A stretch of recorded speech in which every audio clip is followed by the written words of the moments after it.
SR7 TV news. మహిళా గ్రూపుల సంఘమిత్రాలను తొలగించే హక్కు అధికారులకు లేదని కుప్పం మండలానికి చెందిన సంఘమిత్రాలు తెలిపారు. వి మిట్టపల్లి గ్రామానికి చెందిన సంఘమిత్ర పెరుమాల్ మాట్లాడుతూ తాను గత 22 సంవత్సరాలుగా సంఘమిత్రగా విధులు నిర్వహిస్తున్నానని, అయితే తనను కొంతమంది సంఘమిత్రగా తొలగిస్తున్నట్టు చెప్పడం జరిగిందని తెలిపారు. ఈ విషయమై న్యాయస్థానాన్ని ఆశ్రయించి న్యాయం పొందినట్టు తెలిపారు. న్యాయస్థానం ఉత్తర్వుల అనంతరం జరిగిన గ్రామ సమాఖ్యలో మొత్తం 25 గ్రూప్ సభ్యులు పాల్గొని తననే సంఘమిత్రగా కొనసాగిస్తున్నట్టు తీర్మానించడం జరిగిందన్నారు. ఈ సందర్భంగా ఆయన గ్రూప్ సభ్యులకు కృతజ్ఞతలు తెలిపారు. ఈ విషయమే స్పందించిన నడుమూరు సిసి మదీనా మాట్లాడుతూ సంఘమిత్రాలను తొలగించే అధికారం ప్రభుత్వ అధికారులకు లేదని, గ్రామ సమాఖ్యల నిర్ణయం ప్రకారమే సంఘమిత్రాల తొలగింపు సాధ్యమన్నారు. కొంతమంది సంఘమిత్రాలు తమ విధుల్లో సక్రమంగా లేరన్న ఉద్దేశంతో గ్రామ సమాఖ్యలు తప్పు చేసిన సంఘమిత్రాలను విధుల నుండి తొలగించడం జరిగిందన్నారు. అయితే కొంతమంది సంఘమిత్రాలు అక్రమంగా అధికారులే తమను ఉద్యోగం నుండి తొలగించినట్లు న్యాయస్థానాన్ని ఆశ్రయించినట్లు తెలిపారు. ఈ విషయమే స్పందించిన న్యాయమూర్తులు సంఘమిత్రాలు కొనసాగింపు తొలగింపు విషయంలో అధికారులు కలగజేసుకోరాదని, గ్రామ సమాఖ్యల నిర్ణయం ప్రకారమే సంఘమిత్రాల తొలగింపు జరగాలని ఉత్తర్వులు జారీ చేసినట్లు తెలిపారు.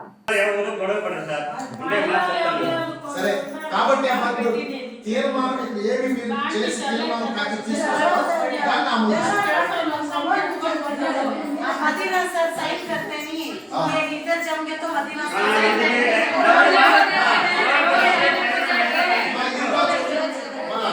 ఈ రోజు కూడా నా వరకు వచ్చి ఇబ్బంది పెట్టింది ఎవరిని ఇబ్బంది పెట్టింది లేదు. కొంతమందికి మహిళలకు ఏమన్నారు ఉండబా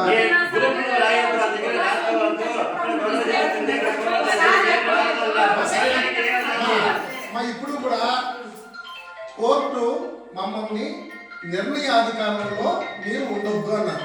వెరీ క్లియర్గా ఇచ్చారు. Don't participate in the decisions of Vivo అని అన్నారు. కాబట్టి ఏదైతే గౌరవ హైకోర్టు వారు ఇచ్చారో దాని ప్రకారం ఉన్న జడ్జిమెంట్ మీ దగ్గర చదివి వినిపించాం, కాపీ కూడా ఇచ్చాం మీ వివో లీడర్ దగ్గర. కాబట్టి మేము ఆఫీస్కి వెళ్ళిపోతున్నామమ్మా, మీరు కూర్చొని చర్చ చేసుకోండి, మీకు ఏది న్యాయం అనిపిస్తుందో ఆ నిర్ణయం తీసుకోండి.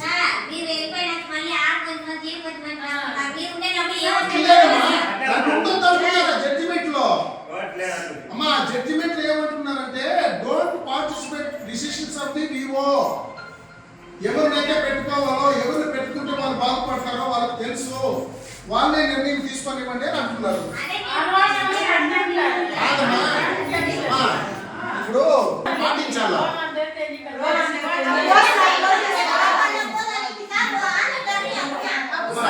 ఒకే మాటమ్మా, మీ తీర్మానము మీరేదైతే తీర్మానం మీకు న్యాయం అనిపిస్తుందో, ఇక్కడ గ్రామ పెద్దలు ఏమైతే చెప్పుకున్నారో, గ్రామ పెద్దలు ఏమంటున్నారు, మీరేమంటున్నారు, కలిసి ఒక నిర్ణయం తీసుకొని మీరు తీర్మానం ఏర్పడాలని చేస్తారు. ఓకేనా?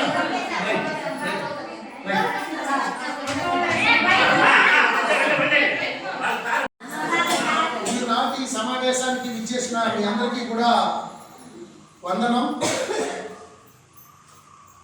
మన గ్రామ సమాఖ్య ఏర్పడి 22 సంవత్సరాలు అయింది. 22 సంవత్సరాల నుంచి మీరంతా సక్రమంగా గ్రూపులు నడుపుకుంటున్నారు. అప్పులు ప్రభుత్వం ఏదైతే ఇప్పిస్తా ఉందో సక్రమంగా తీసుకుంటున్నారు. హ్యాపీగా మీ ఆదాయ అభివృద్ధి కార్యక్రమాలు చేసుకుంటున్నారు. మరి ఈ ఆగస్టు నుంచి 2024 ఆగస్టు నుంచి పక్కకు వచ్చేసరికి సంఘమిత్ర మార్పు కోసం మీరు రాసి పంపించడము, దానిపైన మేము వచ్చి మీటింగ్ పెట్టి మీతో మాట్లాడటము, సంఘమిత్రులు మీ అందరే చేతులు ఎత్తి ఆ రోజు మార్చుకోవడము, ఇవన్నీ జరిగినాయి. ఇవి జరిగిన తర్వాత ఇప్పుడు మళ్ళీ ఏం చేస్తున్నారు, సంఘమిత్రులు మార్చి మరి ఇట్లా రీపేమెంట్ కట్టకపోతే మనకు మళ్ళీ రేపు ఏ బ్యాంక్ వాళ్ళు మనం నమ్ముతారు? ఆలోచించండి ఒకసారి. ఇప్పుడు సక్రమంగా అప్పులు తెచ్చుకున్నాం. ఒక గ్రూప్ 10 లక్షలు తెచ్చుకున్నారు, గ్రూప్ 15 లక్షలు తెచ్చుకున్నాం, ఒక గ్రూప్ 20 లక్షలు తెచ్చుకున్నాం. ఇప్పుడు ఆంధ్రప్రదేశ్ ప్రభుత్వం చంద్రబాబు నాయుడు గారి ఆధ్వర్యంలో 30 లక్షల రూపాయలకి ఇండియన్ బ్యాంక్ వాడు నిన్న శాంక్షన్ లెటర్ కూడా చూపించినాడు. మీరు తీసుకురండి 30 లక్షలు ఇద్దాము. బాగా అర్థం చేసుకున్నాము. 30 లక్షల రూపాయలు ఒక గ్రూప్కి ఇవ్వడానికి ఆంధ్రప్రదేశ్ ప్రభుత్వం చంద్రబాబు నాయుడు గారి దగ్గర నుంచి అనుమతి అనేది బ్యాంకుకి వచ్చింది. ఇండియన్ బ్యాంక్ మేనేజరు మాతోనే మాట్లాడినాడు.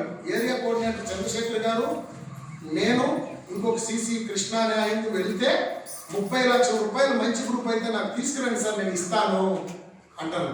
అంటే మహిళా గ్రూపులకి అంత నమ్మకం వచ్చింది. మహిళా గ్రూప్ అంటే తీసుకున్న డబ్బు సక్రమంగా తిరిగి కడతారు అని. అలాంటిది ఆగస్టు నుంచి ఇప్పటి వరకు స్త్రీనిధి లోన్ సక్రమంగా మీ దగ్గర నుంచి రికవరీ రావడం లేదు. నేను అదే పనిగా ఇక్కడ కూర్చొని రికవరీ క్యాంపే పెట్టాను. అవునా కాదమ్మా? రికవరీ క్యాంప్ పెట్టాను. గ్రూప్ లీడర్కి చెప్పాను, అమ్మా సక్రమంగా ఏ నెల కట్టుకోవాలి అన్నానా లేదా? ఆ రోజు మీటింగ్లో కూడా తనిగా వచ్చి కూడా వసూలు చేసేదానికి నేను 4-5 ఇళ్ళకి కూడా పోయాను. అవునా కాదమ్మా? మీరు ఎవరెవరైతే రమ్మన్నారో ఆ ఇళ్ళకి కూడా నేను వచ్చి సక్రమంగా వాళ్ళకి ఎక్స్ప్లెయిన్ చేసి ఈ సంఘాల కాక ప్రాముఖ్యత, అమ్మా 1 రూపాయితో ప్రారంభించినటువంటి ప్రభుత్వం ఈ సంఘాలు ఈరోజు 30 లక్షలు ఇస్తామని చెప్పి ప్రభుత్వం కూడా ఇంకా మీకు ఆ క్వాంటం పెంచాలని ఒక నిర్ణయం. కాబట్టి కోర్టు వెరీ క్లియర్గా ఇచ్చిందమ్మా ఇక్కడ, మీరు గ్రామ సమాఖ్య నిర్ణయాల్లో సంఘమిత్రుల్ని నియామకం చేసే దానిలో మీరు కలుగు చేసుకోవద్దు.